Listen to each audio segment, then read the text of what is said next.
Hello, I just wanted to run through your week one homework assignment quickly with you to make sure that you are on pace and that you're going to be quite successful. The first thing to note is that it is due on Sunday. So have this due by the end of this week. And if you have any questions, don't hesitate to let me know. I'm happy to work with you. Another thing is you're going to need to watch the Chapter P and Chapter 1 videos. These videos are located at the beginning of your week and you'll be able to see them there. If you need more videos, let me know. I'd be happy to help you. So there's videos that you can watch there to make sure that you understand the material. And then if you notice in your textbook, you have lots of resources and you have lots of examples there to help you. So check out the review in your textbook as well. Be sure that you understand the material before you attempt the homework, because otherwise you're going to be very nervous, you're going to be stressed out, and that's going to increase the math anxiety that you might already have, because I think it's really hard to learn a lot of math in 3 weeks. So set yourself up for success. We have just completed a 3-week college algebra workshop, and that college algebra workshop has lots of gentle problems in a gentle learning environment that will help reinforce some concepts for you. So feel free to jump back into the college algebra workshop that covers much of the material from Chapter P. And you can receive some extra credit for doing that as well. This assignment that you're going to take here contains 20 questions, and the 20 questions are covering material from Chapter P and 15 questions covering material from Chapter 1. So total there we have 35 questions. Don't get too stressed out about it, but be aware that that's a lot of questions. You will have 2 attempts at each problem, but only 1 attempt at the assignment.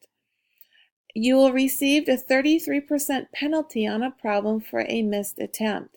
You will notice that each problem will have its own page. So a couple things to consider. You do not have to do all of the problems in an order. You can jump around. Also, you do not have to complete the assignment in one sitting. You may do it in multiple sittings. And again, the reminder that the assignment is due on Sunday. So just a couple reminders that I've got down here. Choo, choo, choo, choo, choo. Set aside time for this assignment. Don't take 15 minutes and think that it'll get all completed in 15 minutes.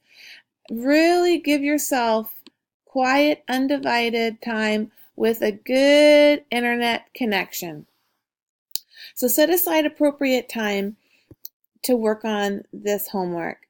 Also, have a notebook with you where you can write in your work and you can look back at your steps and you can evaluate how things were done. I've noticed even for myself, when I work out my problems using pencil and paper and I look at my steps and I compare them to the textbook, I'm much more successful than if I just try to wing it and I try to do it all in my head, or if I do it randomly on different scrap paper or sticky paper. If I'm organized and I do everything in my notebook, I am much more successful. Lastly, practice equals perfect. If you are practicing your problems, and I would even suggest doing the same problem that you're struggling with over and over again, or find an example in a textbook, or ask me for some examples. If you are doing the same problems over and over again, you are developing a consistent pattern for success and for accuracy. So one of the things that I highly suggest, and it does take time, but is to take some of the harder problems and to do them over and over again, even if it's the same problem, because what you're doing is you're reinforcing a specific pattern. And if you need some examples, just let me know. Welcome to your week 1 homework assignment.